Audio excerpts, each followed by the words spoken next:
Le monde est choqué par les actions d'Israël. Israël commet des atrocités. Israël est une honte. Israël tue des enfants. Le monde entier est choqué, mais Israël s'en fout. Pourquoi est-ce que Israël s'en fout? Parce que Israël, dans le fond, se dit, si d'autres personnes l'ont fait, pourquoi est-ce que moi je ne le ferai pas? Je n'ai pas été le premier à le faire et je ne serai pas le dernier à le faire. Et Israël répond à cette pensée qui domine dans le monde où la loi du plus fort est la meilleure, où le système de domination vis-à-vis de l'autre compte. Alors pourquoi est-ce que Israël se gênerait de faire une invasion quand on sait que les personnes qui se plaignent et disent que ce que fait Israël est honteux, eh bien leurs ancêtres ont fait pareil, Israël le sait, et ceux qui contrôlent les appareils étatiques des pays, des personnes qui sont choquées de ce que fait Israël, pensent exactement de la même manière qu'Israël. Les Arabes qui sortent dans la rue et qui crient que ce que fait Israël est honteux, leurs ancêtres et leurs dirigeants font exactement la même chose. Les Arabes, par extension, sont des Sémites. Les Sémites, ce sont des peuples qui n'ont fait que invasion sur invasion depuis 6000 ans. Les Akkadiens, les Assyriens,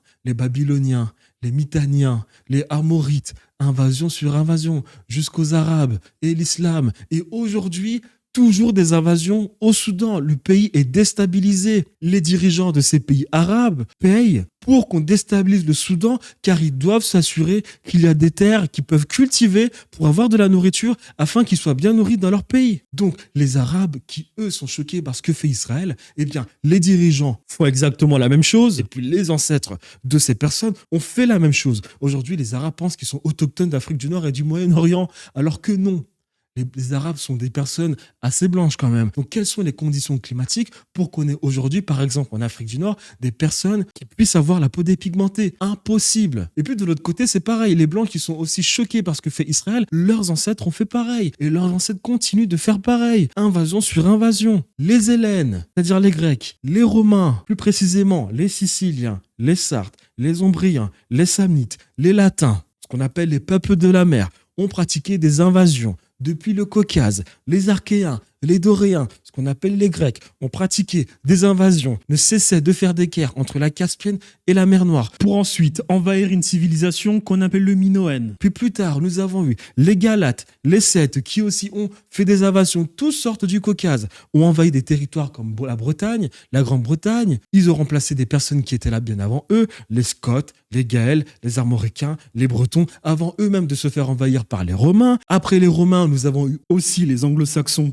qui ont envahi ces territoires. À la chute de l'Empire romain, nous n'avons eu que invasion sur invasion. Les Germaniques sont arrivés, se sont mis à envahir tous les territoires, jusqu'en Afrique du Nord, les Vandales, les Wisigoths en Espagne, les Ostrogoths en Italie, les Francs en France.